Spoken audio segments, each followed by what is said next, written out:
আসসালামু আলাইকুম ভাই। এই গাড়িটাই তো আপনারা নিলেন, কত টাকাতে নিছেন?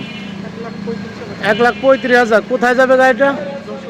যশোরে যাবে। আপনারা আমাদের ভিডিও দেখেই তো আসছেন, অন্য অন্য জায়গাও দেখছেন, আমার এখানে পছন্দ হয়েছে নিছেন।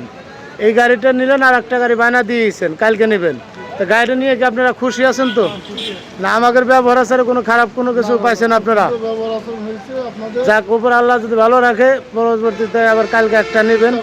এবং 1-2 মাসের ভিতরে যদি ব্যাটারি একটা হোক, দুটো হোক, তিনটে হোক, যদি সমস্যা হয় আমার গলন্দ মোড় পর্যন্ত নিয়ে আসবেন, আমি চেঞ্জ করে দেবো। আপনাকে 10 টাকাও আমি নেবো না, বলছি তো। এটা মুখ দেয়া নাকি মিথ্যা কথা বলতেছি?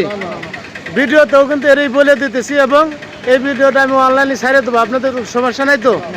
এই যে এই গাড়িটাই বেচলাম, এই গাড়ির ভিডিও করে দেখাইতেছি। এবং এই যে এই ভাইরা নিল, এই ভাইরা আর একটা গাড়িও নিচ্ছে। আমাদের ঠিকানা হচ্ছে ফরিদপুর রাজবাড়ি গলন্দ মোড়, ইসলামী ব্যাংকের নিচে। যে এই গাড়িটাই বেচলাম, এই যে দেখেন, এই যে গাড়িটা দেখাইতেছি।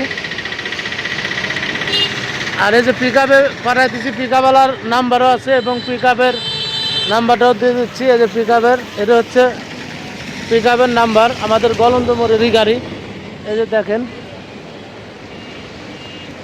এই যে ইসলামী ব্যাংকের নিচে এবং রূপালী ব্যাংকের নিচে আমাদের শোরুম।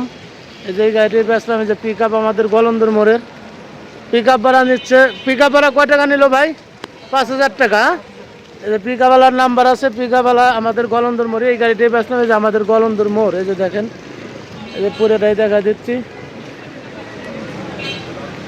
আমাদের ঠিকানা কিন্তু এই যে ইসলামী ব্যাংকের নিচে এবং রূপালী ব্যাংকের নিচে, আরাফাত এন্টারপ্রাইজ।